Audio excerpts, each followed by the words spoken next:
tell me who rock, who sell out in the stores. You tell me who flop, who cop the blue drop, who jewels got blocks, who's mostly Dolce down to the blue drop. The same old pimp, Mace, you know ain't nothing changed but my limp. Can't stop till I see my name on the blimp. Guarantee a million sales, pull a level up.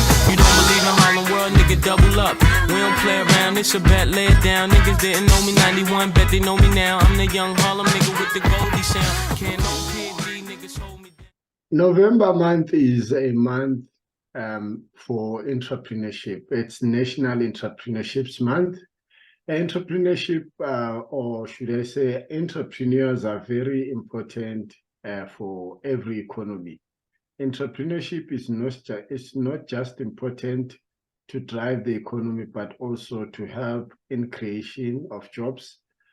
This contributes to the economic development of any country.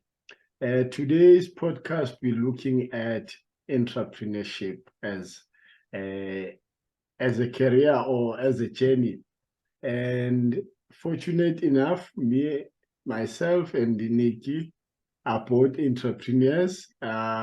So we get to talk about our experiences, and we would really appreciate anybody else's contribution through email, chat, text. Tell us your experience after you've watched this episode. A good evening to you all. My name is Zweli and I'm not alone. I am with Nikki, Mrs. Frelinghouse. And today we're not going to introduce her as our financial or money coach. We're introducing her as an entrepreneur because the topic is about entrepreneurship, and then we also want to hear her experience, and I'll also be sharing my experience. Nikki, how are you this evening? Evening, everyone. I'm fantastic. Hope everyone's doing well. I hope everyone is doing well and ready to obviously hear our journey or our experiences through this journey called entrepreneurship. And before I get into all these questions that I have, I don't have a lot of questions. So this is how it will work, Nikki. I get to ask you a question, and then you're probably going to ask me the same question.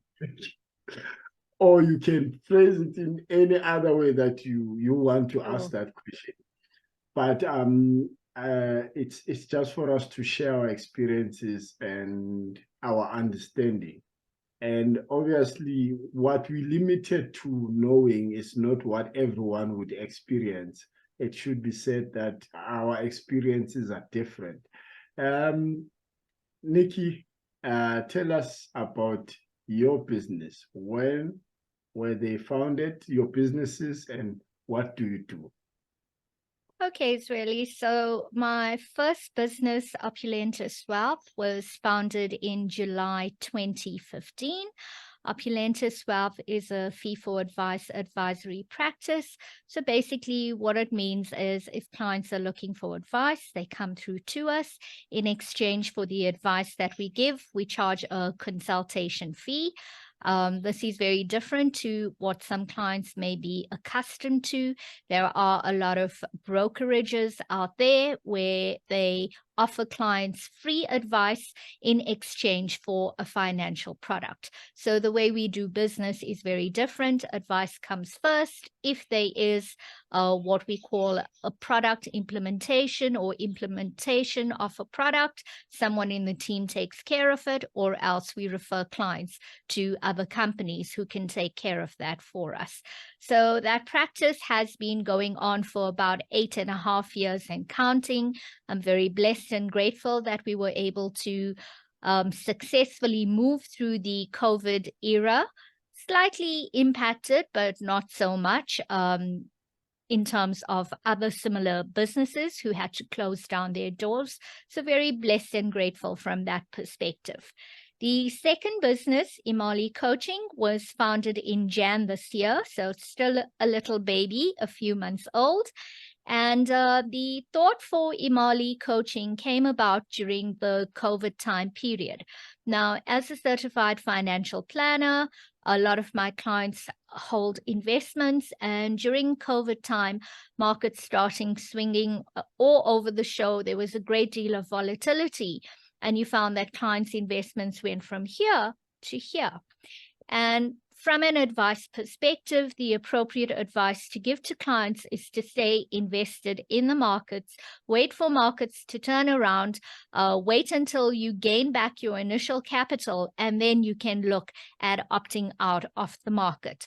But a lot of clients were emotional, and they said to me, Nikki, I cannot afford to lose any more. I'd rather exit the market right now, write off my losses and just preserve what I have. So I found it to be a very difficult discussion with clients. And even though behavioral finance is something that I've studied, but I just felt it difficult to engage with clients and actually connect and make them understand why it would be important to remain invested within the market. My research, my introspection led me to the doors of the Money Coaching Institute based in the States. Now, they offer money coaching for individuals, businesses, as well as couples.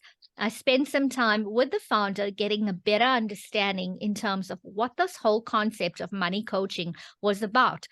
People tend to use the terminology money coaching very loosely. You have a lot of people calling themselves money coaches. And I thought, now, how is the Money Coaching Institute different? It's different because it's the only institute in the world that's accredited to offer the money coaching certification, which is a trademark certification. So anyone out there who calls themselves a money coach, if they're not accredited by the Money Coaching Institute with the trademark, they're not necessarily a money coach. So just to fast forward around my journey, I've studied all 3 qualifications. And because my primary business is linked to regulations in South Africa, we are governed by the Financial Sector Conduct Authority. I thought it would be best to separate entities because money coaching, yes, we've got COMENSA as a governing body, but I'm actually governed as such by the Money Coaching Institute in the States, and I can offer money coaching not only in South Africa, but globally. And that's how Imali Coaching was founded. So both businesses complement each other. So whether you're looking at resolving your technical money issues or your behavioral and emotional issues, on either side of the businesses, my team and I would be able to assist. Wow. Thank you, Nikki. You seem to be doing a lot that is interrelated, which is a good thing. It keeps you at least focused in one industry. I think on this one, I would also maybe just go into my yes, Zweli, business. do come in. Tell us a little about your businesses. When were they founded, and what is it that you do? Okay. So I've got a company called Mlondo Group, and it's structured into divisions. There is multimedia, Mlondo Multimedia. We've got Mlondo Projects, and we've got Mlondo Tech. So how these were inspired by obviously my previous business. Maybe I just need to go quickly back into where I started. This journey started a long time ago, around 2003, 2004, if I'm not mistaken. That's when me and 5, I always go with a group. I think 4 other guys, we registered a company called Basitech, Business Accounting Technical Services. That's how we had structured it, because I have a bit of bookkeeping. I've got financial accounting diploma, and also information technology diploma, and even the other guys had A+ diploma, networking, and we were planning to just give a variety of service within the business. And then we we started very well, but it never really, it didn't fail, it just faded away because everyone was still focusing on other things. There we did not dedicate our time to the business all the time because we were working, some were studying at that time. So we were still young and obviously excited by the ideas, but we never really followed up on them. And then I moved with other two guys from the same business. We started another one called IT Rules, where we wanted to do IT, as in IT rules, as in it rules, it governs. So we came up with that concept, and I remember our payoff line was saying, it is king, meaning IT is king, and the business was. Then I realized how creative we were, but at that time, you're not taking things that much serious. That one did not take off at all. I remember we opened the business, we registered it, we even had a checkbook then. That was exciting. We had an account. Everything it started very well, but we did not do anything with that business. Then I stopped doing registering into businesses. I just went and carried on with working up until 2010. And then 2011, I was unemployed for some time. And that's when a reality started hitting in that I need to do something. But my mom was always saying, no, you need to go back and find work. And I had decided, I remember I had written a lot of business ideas that I could do. And for me, it was more like a spiritual journey, this part, because I really had to dig deep inside me and ask myself whether I belong into the working 9-to-5 work environment, or I needed to create that environment for myself and others. And I took it at a very difficult decision then to say, you know what, I'm no longer going to apply for any jobs.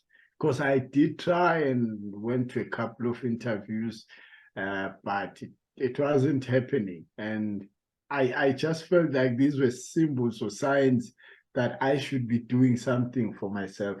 And then that's when I met my former classmate, a guy that I used to go to school with who was my friend as well. And he just needed a service. He needed a website, and I did a website for him, and he was impressed and was like, you know what, I think there's a couple of things. Then they were still under the Shanduga umbrella, where they were being mentored, a sort of incubator. Yeah. Yes.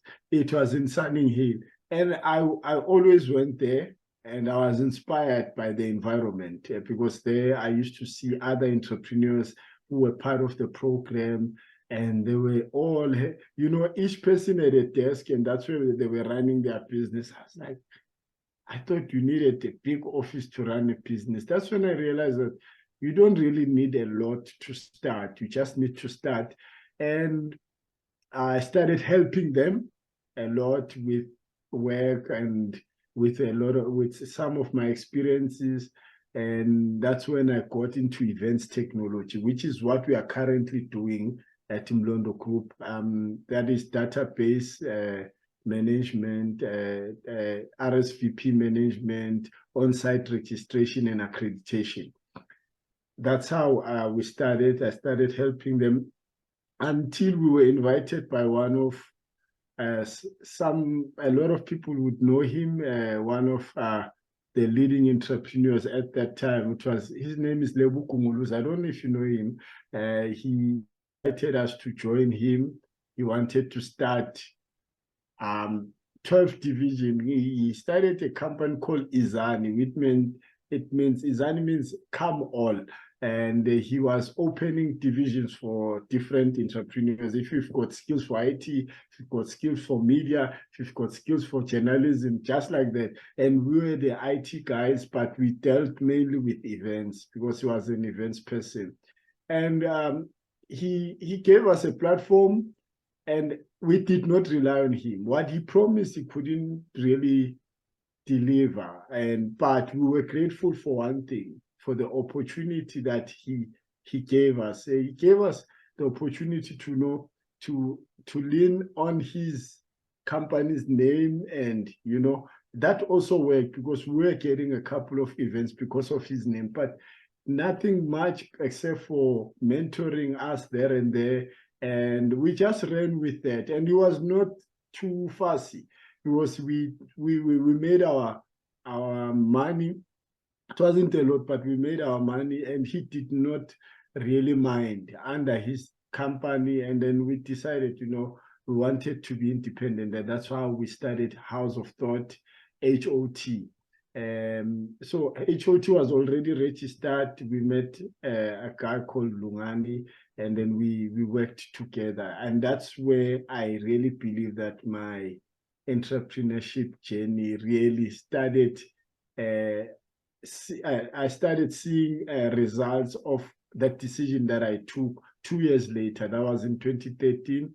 In August, we formally started because it was registered earlier. So, and we were 3 at that time. I'm just gonna fast forward. We built our profile. We started getting businesses, good business, bad business, and there were experiences, which we will talk about probably later. And we grew with a lot of mistakes in the process up until 2019, and COVID started hitting in. But already we were in trouble financially because things were not moving. We had done a big project, and then after that, I think we relied on the next coming big project, which we were supposed to get, but because of politics, you learn that entrepreneurs and politics don't, but they get to cross paths sometimes. And that's how we struggled. We struggled a lot in 2019 in terms of business, and we did not see it because we had reserves, but the reserves were running out up until towards the end, and COVID just came. I remember people experienced COVID in 2020, February. Yes.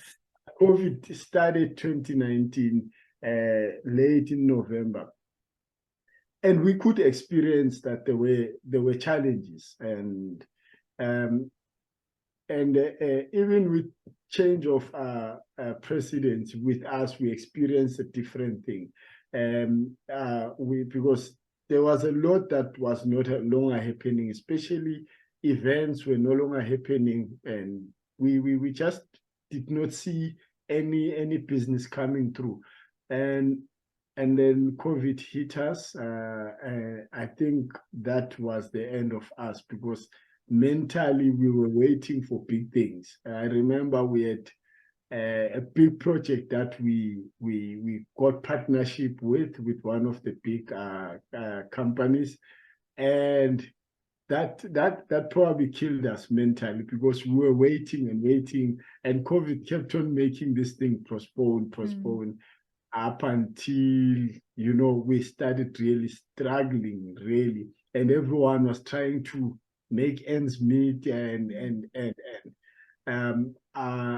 up until the business just did not survive.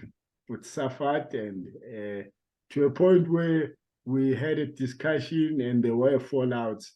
But after that, in January 2022, I just decided that I'm going to start everything from scratch. And I started in Londo Group. So the divisions obviously are inspired by also the experience and how we had structured House of Thought. House of Thought had 4 divisions. a Hot Gas, which was graphic and animation studio, Hot Tech, which was technology, Hot Med, marketing and design, and Hot Events. So I took out what I knew that was is something that I could do, which was technology, multimedia. And then project was also inspired by the fact that I had to go and do a construction project in 2021, August and June. I worked in construction. I was project managing a building of a house and the renovation of a house. And, you know, and that's what entrepreneurship will do. It will take you to areas where you are not comfortable. It will take out of your comfort zone. And yeah, that's how projects was also started, Mlondo projects, to say I will do any project that I'm able to work in. And therefore I don't want to limit my company to saying it's only an IT company and a multimedia company. So, but basically what we do at Mlondo, just to get into it, we do technology, we do fashion, and like as in fashion design and clothes manufacturing. And I know that it looks like they are far apart. I'm a very skilled person, multi-skilled person. If you look at the t-shirt that I'm wearing, this is a design that I made myself. Wow. And yes, and this is actually something that took me back into sewing, because it's something that I used to do before, but I never did it as a formal business. So we do that, and then we also do graphics and branding, corporate branding, banners, and also we want to go into a lot of spaces. Hence, we've got the podcast, because our long-term goal is to have web television and also like internet radio station. And these are things that I've already done, but not as a business, but for community project. I've done a podcast for a year for the church during COVID, so that inspired this podcast, and it also inspired me into going to web TV, because I actually also had the opportunity to do a CSIR project where we were doing a live stream event through a company called N-Farm, and we realized that there was a lot of possibilities that we could do with the platform that they have and the skills that we had. That was while I was still at HOT, so I wanted to also bring that skill along, because I had invested a lot of time in understanding all that. Hence, today we've got that Money Time podcast. It's one of the reasons. It's because of the backgrounds that I have in terms of technical abilities and exposure. So yeah, I hope I didn't take too much time, but yeah, that's basically what we do at Mlondo Group. Really, thank you so much for sharing your journey with us and the highs and lows of your journey. I'm certain many people out there who are listening or who will be viewing the podcast would be able to relate to some of the highs and lows that you've been through during your journey. And as you continue to journey along this path, I mean, from my side, I can certainly relate to some of the things that you've been through. And thank you so much for sharing with us. Yeah, no, thank you, Nikki. So I'll just go into the second question. What led you to pursue the world of entrepreneurship, Nikki? Okay, Zweli, so you actually answered yours like within your question. So I realized that I didn't. So from my end, I mean, many moons ago, I started my first job on a graduate recruitment program at one of the banks. In those days, graduate recruitment programs were the first go-to places in terms of getting a job.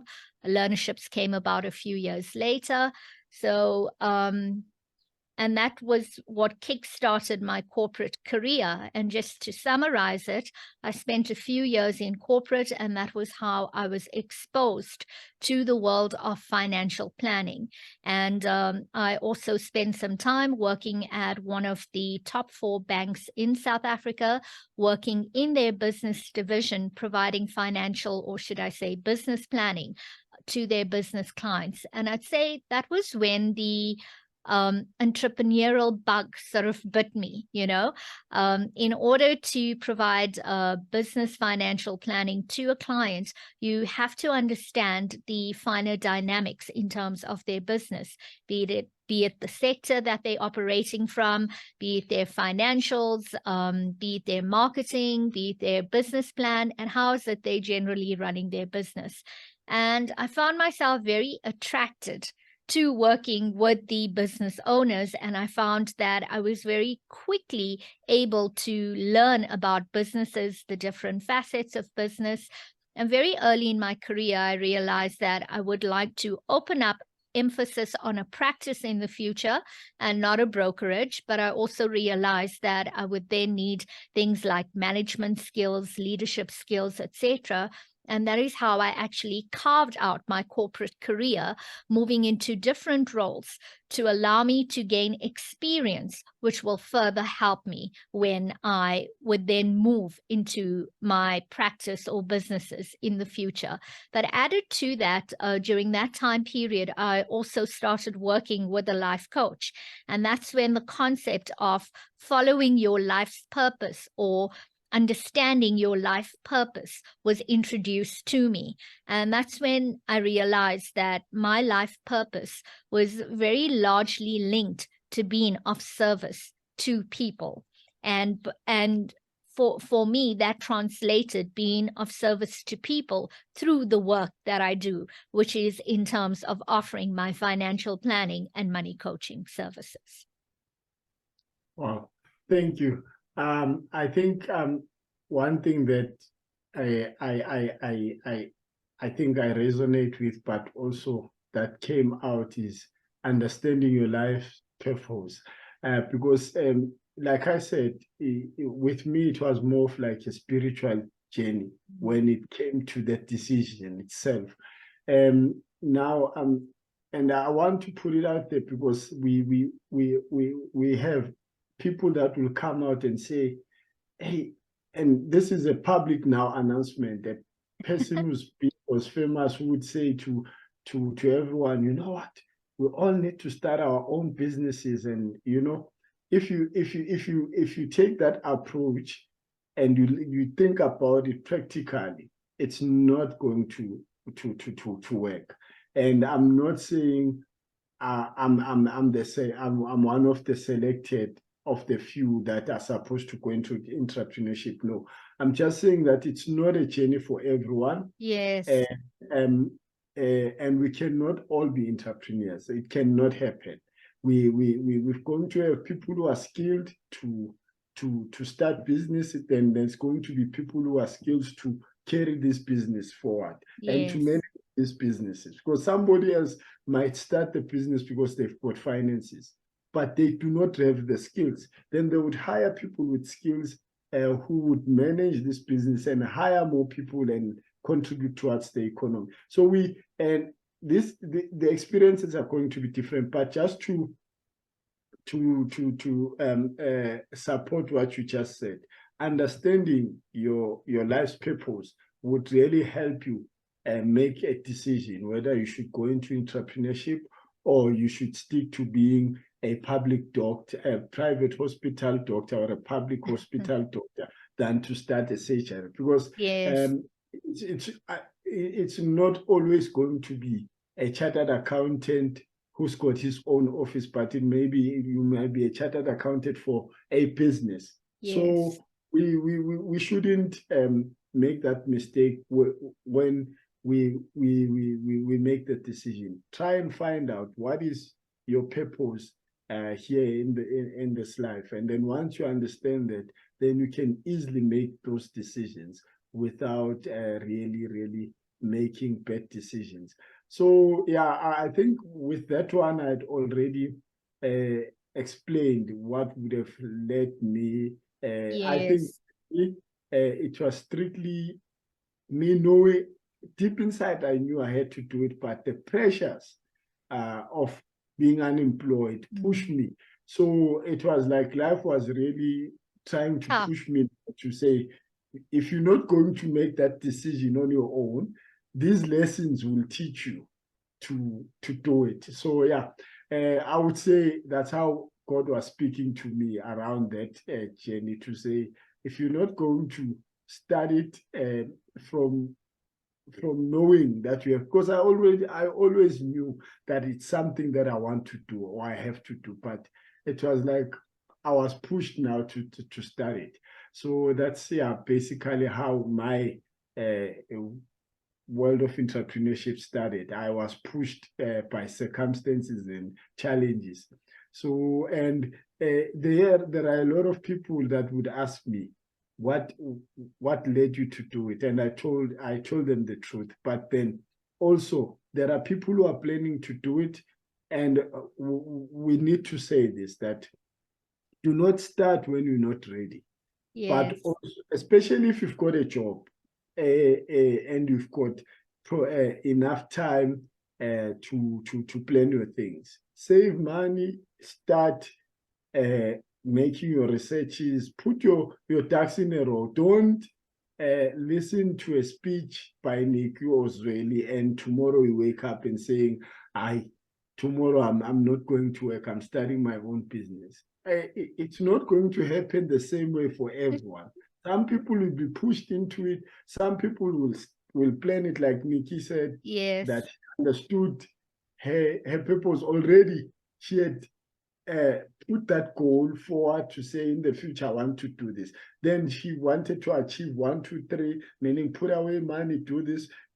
Don't, the Money Time podcast is here for that, to make sure that you do not make the same mistake as other people did. You can actually avoid these mistakes where you just wake up and out of anger and say, you know what, I don't need that company. I've got skills. I can start my own thing tomorrow, and then it will fail, and then it will be like, I thought I got it and I didn't have it. So yeah.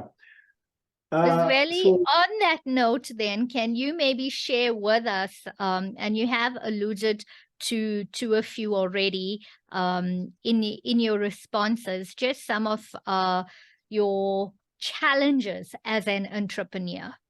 Yeah. So I think one thing for me, that was a challenge, is the work rate that one has to put compared to being in a formal business that is owned by somebody else where you are employed. When you're employed, you've got your KPIs, you've got your coming in time and your knock-off time, and obviously other responsibilities. Sometimes they're outside your work. Like, for example, if you are a teacher, I was once a facilitator, then you've got to prepare at home. You know, you can't say, no, I'm not preparing for it. So you've got those. But as an entrepreneurship, your work rate determines the success of your business. So if you do not put effort, if you do not put more hours than ordinary people who are going to 9 to 5, you are going to be in trouble.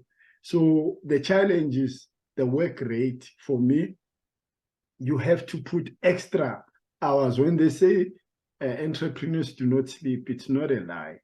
It's not a lie. Well, they do sleep because they need to rest, but sometimes they are woken up by ideas. Sometimes they are woken up by the fact that they need to submit. So the work rate is a challenge. Number two is managing and maintaining business relationships. Very, very difficult one, because today you've got a good business going and it can easily fall out because of payment issues. Sometimes, you work with somebody for 5, 10, 6 years, they've never given you a problem. And with this one time where the person doesn't have money to pay, they start making excuses that they were not happy with your service. This time around, they're not going to pay you. Those are the things that you can really come across. So payment timelines and managing relationships also is a challenge for me. But then more than anything, what has been a challenge to me personally has been governance and having partners. This is a problem. When you have business partners and you're all equal, there's going to be challenges there. Conflict, because everyone has got equal power to a decision, but not equal contributions to the business.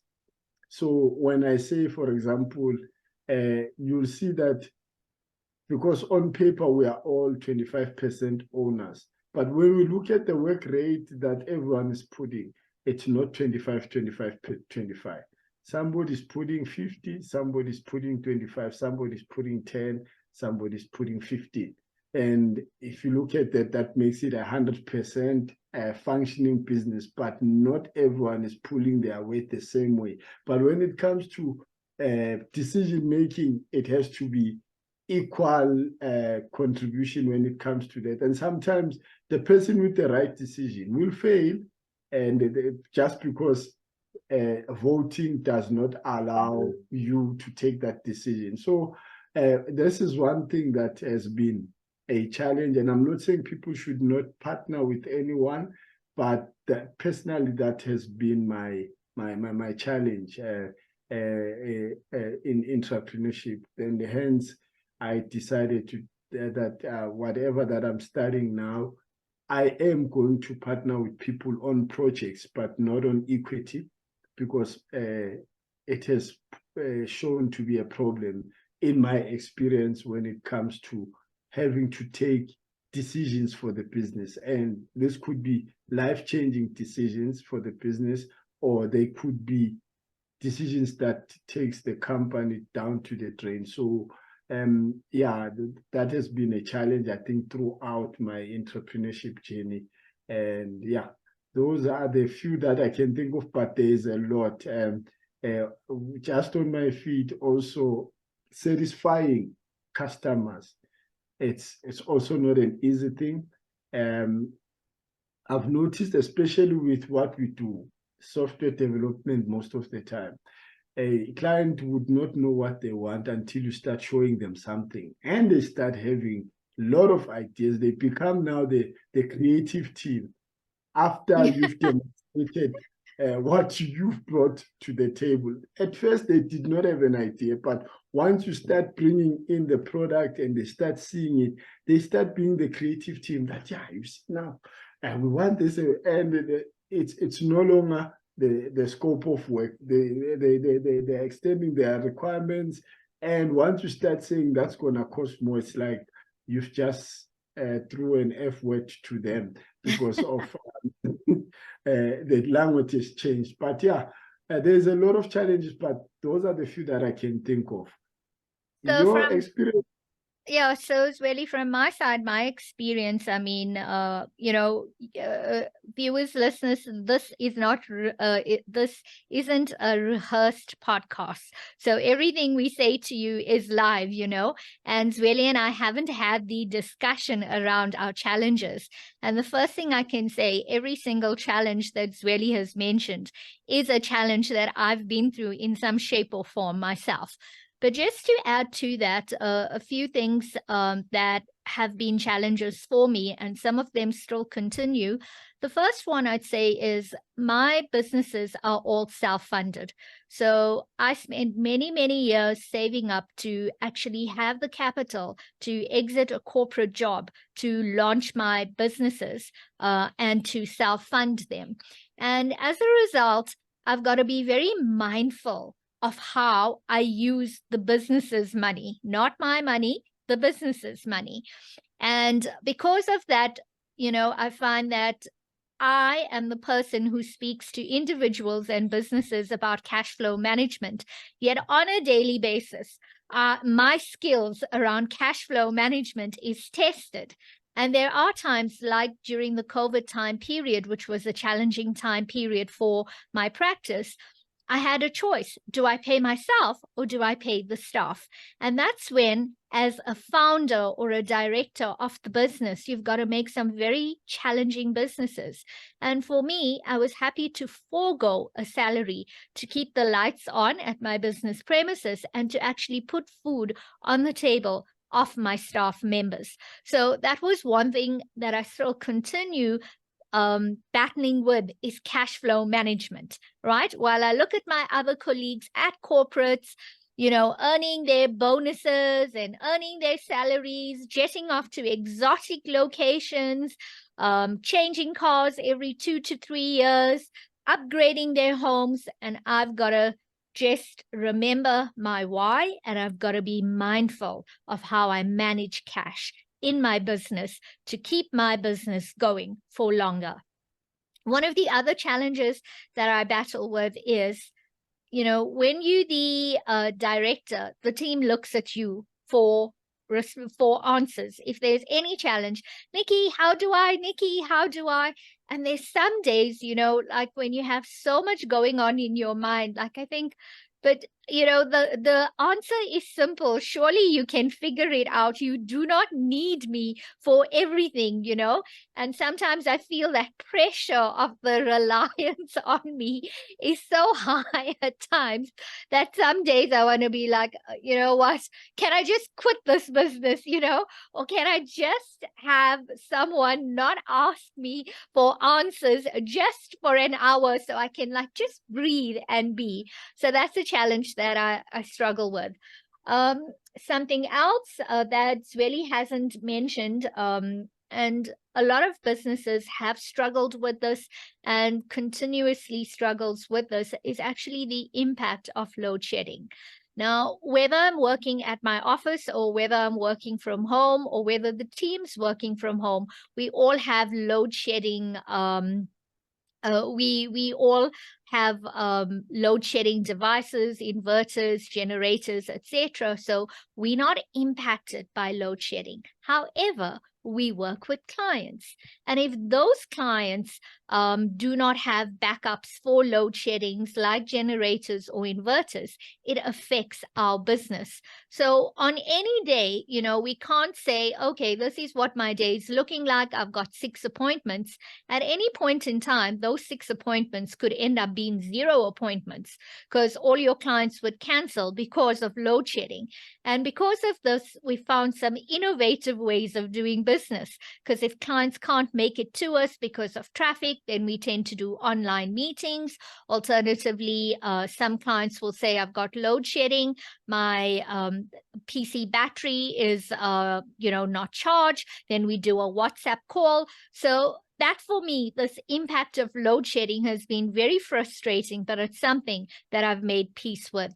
And as I said, from my side and the team side, we could be load shedding prepared, but it's our clients who are not necessarily load shedding prepared, and it impacts the business. And due to the impact of load shedding, we've seen, especially over the last 3 to 4 years, how the business revenue has been impacted.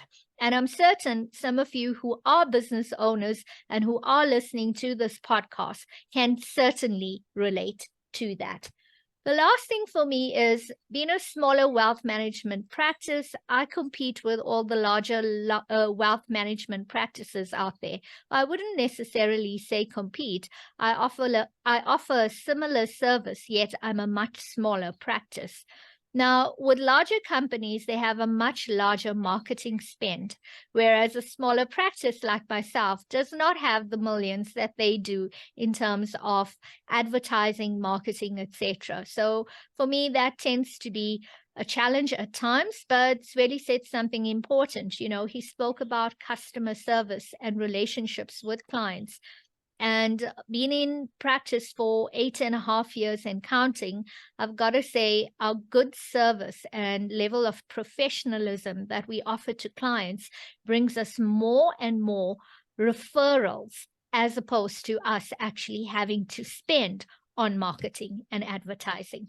So there's many more that I can mention, but in the interest of time, I'll stop here. And then Zweli, just link to all of this, you know, when you have really bad or tough, difficult days, how is it that you keep yourself motivated as an entrepreneur?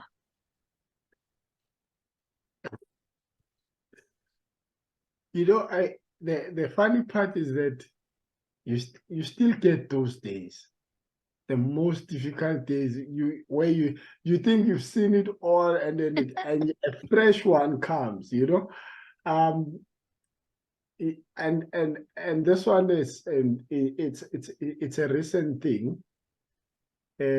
So this other time, few weeks back, Nikki, I had to really put a lot of effort in making 2 events work.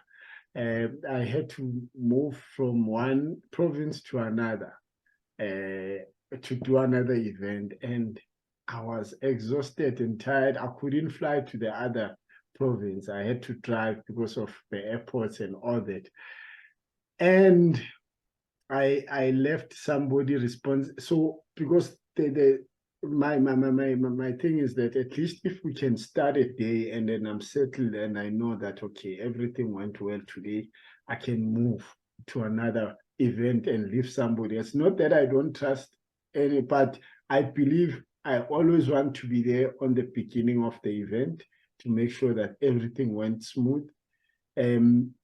Up until I can get somebody that I know that because it's not just about the system working and accrediting people and printing tags and all that, but it's also about managing your client, your client's expectation, how you communicate with them, the way you know they want things done. So it's not just one aspect, it's a whole lot of aspects. And you cannot expect a person that you're still training to understand everything at once. You still have them, make them have relationship with the events managers and all that. So I literally had to be there the next morning, and I had to drive. At this point, I'm tired, like exhausted. I'm feeling sleepy, but like what has motivated me, because I was really having a bad day. It's the fact that I'm not doing this just for me, but for a whole lot of other people. So my family and the other people that I employ from time to time. So, and that was the inspiration, because I remember it's like my wife knew exactly what I needed. She sent me a voice note of my son's, like, you know, he's just mumbling, he's talking, but you know, the baby way. And that's all that I needed, because I just became emotional, and I did shed, I did cry, but I was crying not because of anything, but it was just a reminder that, you know, we're not doing this to be famous, we're not really doing this to be known, but we're doing it for a purpose, and to also make sure that other people are provided by the income that we generate. And you know, after that, my day was just super, because that's all I needed, just to get that inspiration, that remember why you're doing this. Because sometimes we tend to get frustrated and forget the reason why we are doing this. We are doing this for our families, So a person who's doing a 9 to 5 must understand that entrepreneurship is also me trying to make a living. It's not about me wanting to be famous or be known by the world. It might happen because I might probably come up or invent something or come up with something that is out of this world. But it's not the reason why we're doing this. We're doing this to support and provide for our families. And if people can start understanding that, then they're going to start respecting the services that we offer.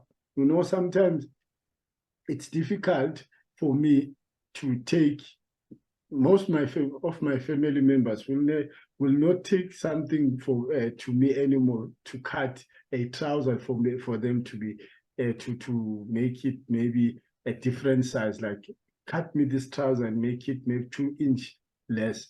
They do not bring it to me anymore because I do not do those trousers for them, and I haven't been, because it feels like it's a free service. Like most of the time it would be a free service. And I don't think that's fair. Yes. When a person can go and pay 100 rand and 50 rand to make that trouser 2 inch shorter or the waist lesser in inches, but when they bring it to you, they don't want to pay. And that's the reason why they even stop. They will tell you that if you want your trousers on time, do not take it to Zweli. And it's because they do not understand that we are running a business, and if people do not pay for that service, then it's a problem. So, and even friends as well. So yeah, but just to answer that, because I'm now diverting. I think when bad days come, what motivates me is, why am I doing this? The reasons why I'm doing it. Thanks for sharing, Zweli. So I guess, from my side, what keeps me motivated. So there's a few things. I'll be brief though. We've spoken a lot around this during this podcast, is that business is a journey and it's a spiritual journey. So I consider myself to be more spiritual than what I am religious.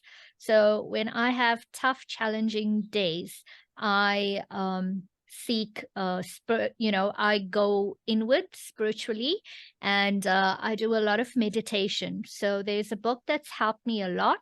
It's called Meditation for Business by an author, Hansika Mehta. And the book has all different ways in which you can meditate, especially if you're that type of person who can't sit still with your eyes closed for less than a few seconds, and that used to be me. So there's different meditation practices that are referred to in the book, and I use that. So spiritual practice helps me a lot. The second thing is what Zweli has summarized quite nicely, is reminding myself of my life purpose and why is it that I do what I do. And the last one for me that keeps me motivated is working both with a business mentor and a business coach. So when I have challenging days, I can give them a call, set up a session, know that it's a safe space, and actually discuss and unpack what's bothering me. And I find that once the session's over, I feel more empowered and ready to tackle my challenges. You know what? You just trigger a lot of thinking, because everything that you say, I can relate to, and you are right. One thing I did not mention also is that prayer, because your challenges, I'm telling you, they come all the time. All the time. In fact, even on that day, I said this like out loud. I said, you know what, God, if you're not going to be with me on this one, I'm not going to make it alone. And I said it literally like that. I said, like, God, if you can't join me on this one, I'm not going to be able. I need you on this one.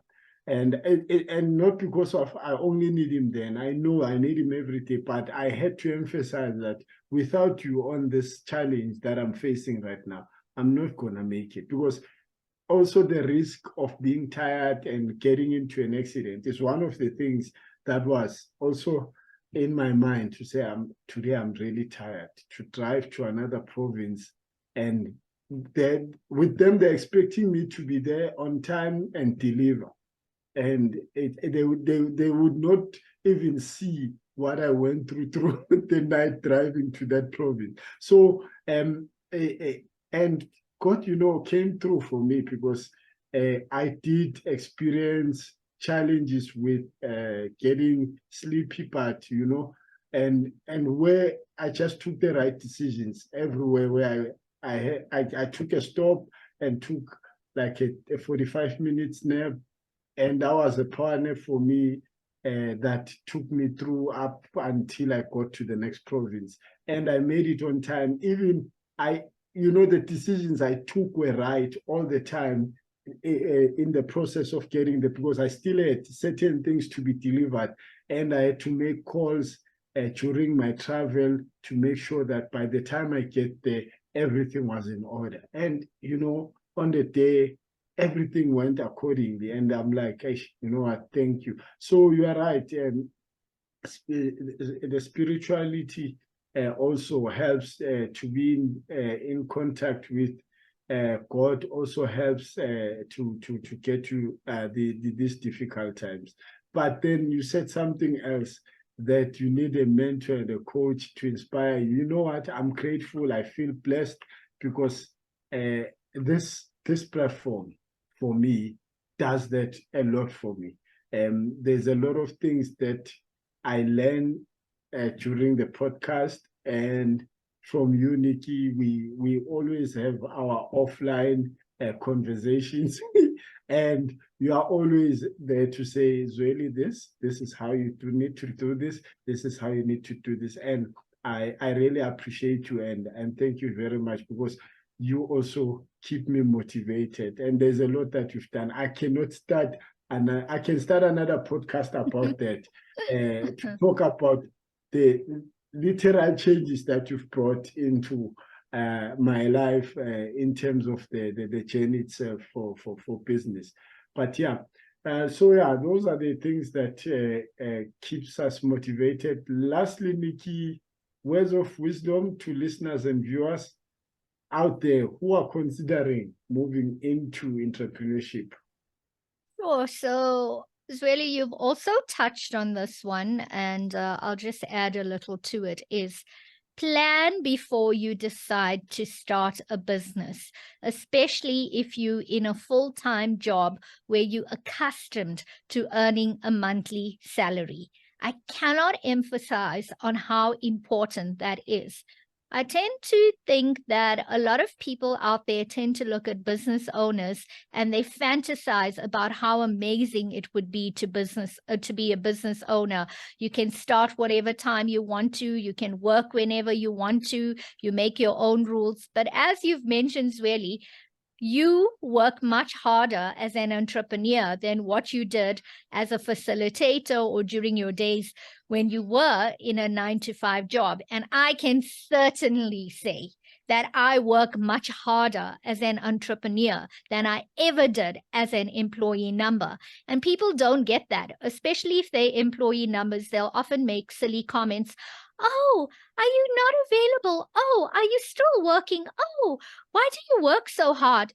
And these silly comments, really as silly as they are, really annoy me, because they look at it from the perspective as an employee number and not as an entrepreneur. So if you're looking at setting up your own business, please plan and do not fantasize about what it is to be a business owner. Spend a few days with the person who has been in business, see the pros and cons, and then decide whether it is for you or not. And Zweli's already touched on this. The other thing that I'd like to mention is that there's a big difference between talking and doing. A lot of people talk a lot about wanting to start a business, and they never ever get down to doing it. So if it really is part of your life's purpose and you plan well to do it, just go out there and do it. You're never going to know if you don't do it. You can't remain in fear and just talk without taking any action. Even what a lot of business owners fail to realize, let me rephrase, what a lot of employee numbers fail to realize is that while you're still employed and earning a salary, you can still set up your business on the side. Yes, you may have to disclose to your employer or whatever, so there's no conflict, but you can already start setting up your business on the side. And I know of many people whose employers have allowed them to successfully start setting up a sideline business until they eventually resigned. So don't talk, take action. If it is your intention to start a business, don't talk about it, put plans together and just go out there and do it. And the last thing for me is, and it all comes back to this whole concept of spirituality, knowing your life purpose, is to say, if you do what you love, you will never work a day in your life. And for me, I love what I do so much that I've got to instill strong boundaries for work-life balance, because sometimes I can work until 10, 11 at night, losing track of time because I love what I do. And I've got to stop myself and remind myself, you need to take a break. You've got to log off at a certain time. But yes, it's important. If you do what you love, you'll never work a day. That's it from my side. Zweli, any words of wisdom from your side? Okay, yeah. This probably comes also from lessons that one has learned. There's this thing that says most people would say it just takes a skill for you to be an entrepreneur, and I believe that's true, but it takes more than that. It takes discipline, it takes commitment, it takes other aspects rather than just being a skillful person. Because you see, I'll give you a simple example, just an example. A player who's talented with skills can be very good but not effective because they are not coached. So it means that they need certain coaching aspect in order for them to be effective. Same here with your skills. If you're not mentored, if you're not trained about financial management, business management, all those things. So it's not just skill that will make you survive or succeed in business. It's what you need, but you also need extra skills like business management skills, financial management skills. Those are the things that you need to start also learning. So if you are a fashion designer, do not rely on that. Go out there, get more information about the business itself, because that's where we fail. Most people are skilled, they're smart, they are very good at what they're doing, but they fail because they do not have the insight of what the business requires. And sometimes you have to be everything as an entrepreneur. You have to be the marketer, you have to be the manager, you have to be the human resource. Like you become everything. You are the secretary for yourself. Yes. The guy that cleans the premises. It means you should be willing to do anything to make the business work. You cannot see a dirty floor and when there's no one and be like, I'm gonna wait for them. You need to take them up and clean and say, when the client comes, they find the environment clean, then you can address your employees to say, can you please be on time if you are hired for cleaning? Those are the things that you may have to do. So Nikki mentioned a very important thing. Start when you are ready. Do not be pushed by inspirational or motivational speakers when you are not ready. Because I'm telling you, motivational speakers will make you believe that tomorrow is the day you have to quit your job and go and start the business. If you have a plan, stick to your plan. if you haven't started and your situation suggests that you need to start, then you need to start.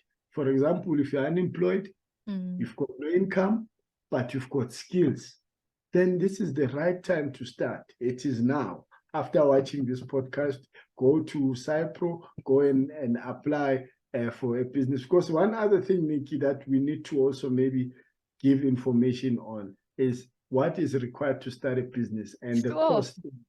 Because some people have got this thing that you need at least 5,000 to start a business, to register for tax and all that. You'll be surprised. Literally, it's close to being free. Because to register a business, it's not a lot. But if you're going to give these things to somebody else to do it on your behalf, they will charge you. And exorbitant amounts, like crazy stuff. They would tell you, I'm going to register a business and give you a tax clearance and whatnot for 3,000. If you do it yourself, it's going to be way less than that. So it's just your time going to SARS, etc. Yeah, I think we can definitely look at covering this topic in a future podcast. Yes. So yeah, I think I've said a mouthful when it comes to what I think people need to consider before moving in. Be ready, and like I said, commitment. You cannot back down once you're in this journey. But yeah, you do get people who change their mind, and ask yourself why. A person would start a business and say, this is not for me, I'm going back to work.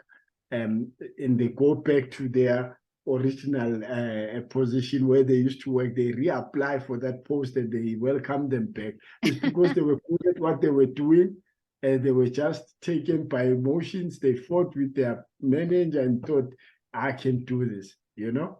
There was this other guy, he once said, and in any business that he touches would succeed. He can make tea for a living and still be able to survive. And I was like, it's for me. I looked at the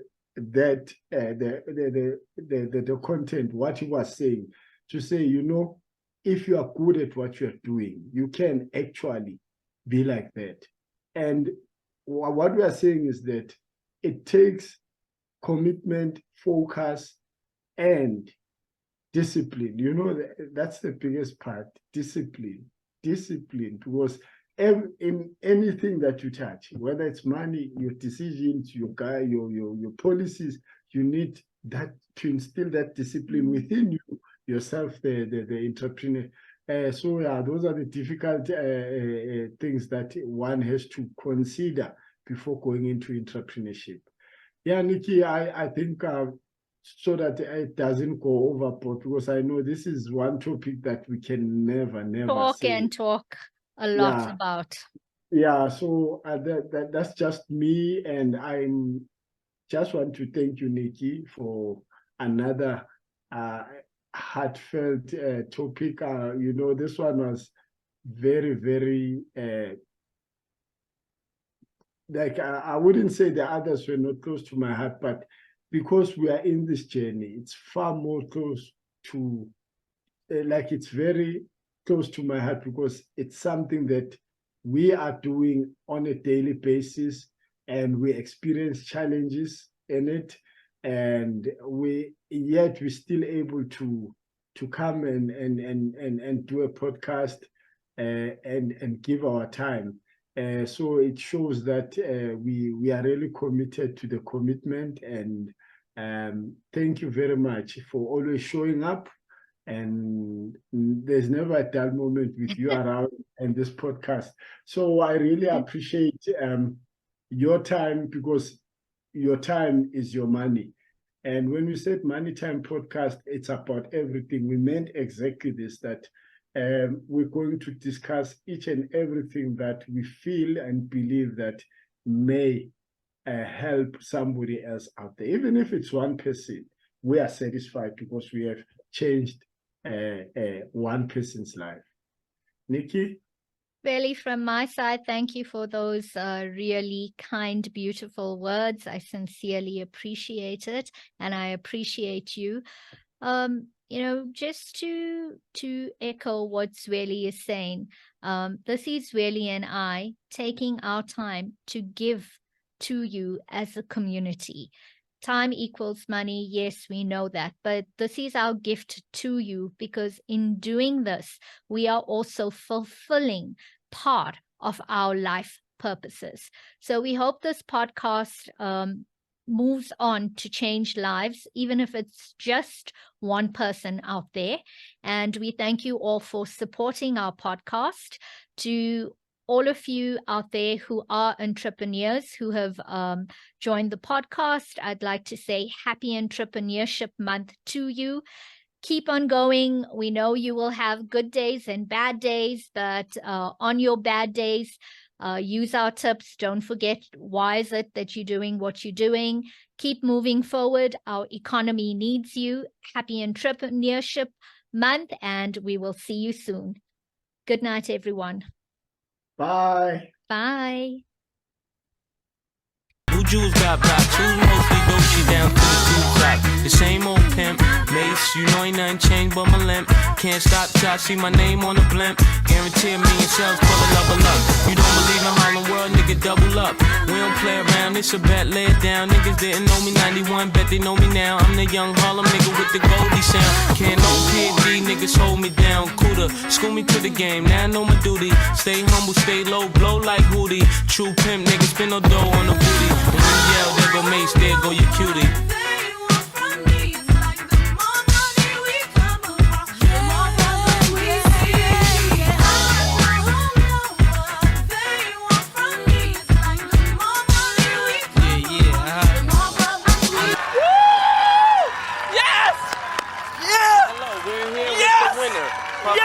He have just won the Bad Boy Golf Tournament. How do you feel about winning this PGA?